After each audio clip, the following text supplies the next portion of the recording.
কাঞ্চনজঙ্ঘা এক্সপ্রেসে ভয়াবহ দুর্ঘটনা। সোমবার সকালে নিজবাড়ি এবং রাঙ্গাপানি স্টেশনের মাঝে দুর্ঘটনাটি ঘটে। একটি মালগাড়ি কাঞ্চনজঙ্ঘা এক্সপ্রেসের পেছনে ধাক্কা মারে। এক্সপ্রেসের দুটি কামরা লাইনচ্যুত হয়ে যায়। ইতিমধ্যে উদ্ধার কার্য শুরু হয়েছে। যাত্রীদের জন্য হেল্প ডেস্ক চালু করা হয়েছে রেলের তরফে। এখনো পর্যন্ত 5 জন যাত্রীর মৃত্যুর খবর পাওয়া গিয়েছে। আহত যাত্রীর সংখ্যা 25 জন।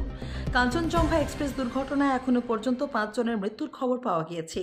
পাশাপাশি 25 জন যাত্রী আহত হওয়ার খবর মিলেছে। রেল দুর্ঘটনার পর উদ্বেগ প্রকাশ করেছেন কেন্দ্রীয় রেলমন্ত্রী অশ্বিনী বৈষ্ণব।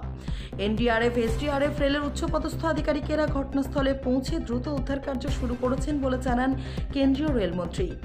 দার্জিলিংয়ের অতিরিক্ত পুলিশ সুপার অভিষেক রায় জানিয়েছেন, এখনো পর্যন্ত রেল দুর্ঘটনায় 5 জনের মৃত্যুর খবর পাওয়া গিয়েছে।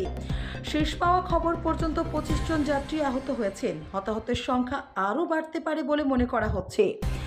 আহতদের দ্রুত স্থানীয় হাসপাতালে পাঠানোর ব্যবস্থা করা হয়েছে। উত্তরবঙ্গের বিভিন্ন জায়গা থেকে এনডিআরএফ টিম নিয়ে আসা হয়েছে উদ্ধার কার্যের জন্য।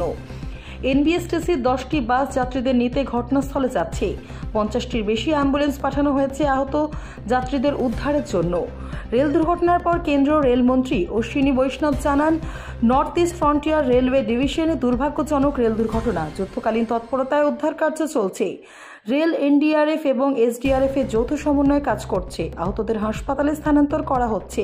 ঊর্ধ্বতন কর্মকর্তারা ঘটনাস্থলে পৌঁছেছেন। নিউ জলপাইগুড়ি স্টেশন থেকে সঠিক সময়ে ট্রেনটি সঠিক সময়ে ছাড়ার পর নিজবাড়ি এবং রাঙ্গাপানি স্টেশনের মাঝে দুর্ঘটনাটি ঘটে।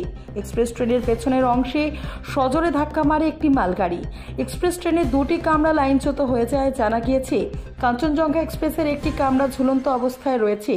তার ঠিক নিচে আটকে রয়েছে মালগাড়িটির ইঞ্জিন। মালগাড়ির চালক আটকে আছেন বলে জানা গিয়েছে। চালককে উদ্ধার করতে হলে মালগাড়ির ইঞ্জিন কাটতে হবে। গ্যাস কাটার আনার ব্যবস্থা করা হচ্ছে। Bureau report, ANN 24।